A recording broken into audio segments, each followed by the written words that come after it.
200,000 miles. That number decides whether your Mercedes becomes a legend or a money pit. We took 3 of the biggest names in the lineup and ran them through that test. The flagship, the one that costs more than some folks' first house, has less than a 2% shot at getting there. The cheapest one in the bunch? It barely cracks a 5% chance of making it. But one of these 3 beats them both by a landslide. And it's probably not the one you'd bet on. Let's break down all 3, starting with the numbers that got us here in the first place. The numbers that don't lie. According to iSeeCars data, the odds of each of these cars reaching 200,000 miles are not even close to each other. The S-Class comes in at just 1.8%. The C-Class sits at 5.3%. The E-Class blows past both of them at 21.4%. That means the E-Class is 4 times more likely to reach that mark than the C-Class, and nearly 12 times more likely than the S-Class. These aren't small gaps. This is the difference between a car you keep for 2 decades and one you're trading in before the warranty even runs out. The C-Class ranks 13th out of 35 luxury small cars in overall reliability scoring. The E-Class ranks 1st out of 20 luxury midsize cars.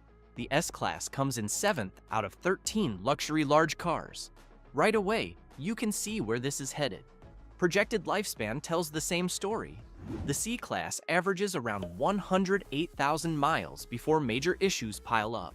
The S-Class typically runs 150,000 to 200,000 miles before owners give up on it.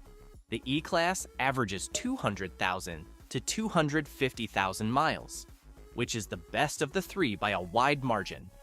Now let's talk sticker price, because that matters too. A new C-Class starts around $49,650. The E-Class runs about $62,000. The S-Class starts north of $115,000. That's a big gap, and it matters more than you'd think once these cars get older.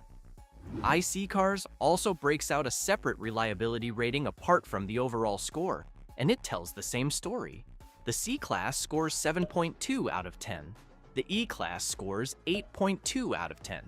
The S-Class comes in at 7.7 out of 10. So even on pure mechanical reliability, the E-Class edges out the flagship. Looking at the overall iSeeCars score, which factors in more than just mechanical reliability, the C-Class actually comes in at 7.9 out of 10.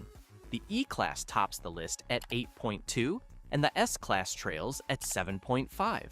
Notice that even though the C-Class scores respectably here, that score doesn't translate into high mileage survival, which tells you reliability scores and long-term survival aren't always measuring the same thing. That's an important distinction for anybody shopping used. A car can score fine on a general reliability report card and still fall apart financially once it's a decade old. The real test isn't how the car performs at 30,000 miles. It's how it holds up once it's out of warranty and the original owner has moved on. Depreciation matters here too. The S-Class loses close to 59.5% of its value in the first 5 years. The C-Class loses somewhere between 54 and 56%. The E-Class loses about 56.9%, which sits right in the middle. But the real story is what happens after that depreciation hits, which we'll get into shortly. So right out of the gate, the data points in one direction, but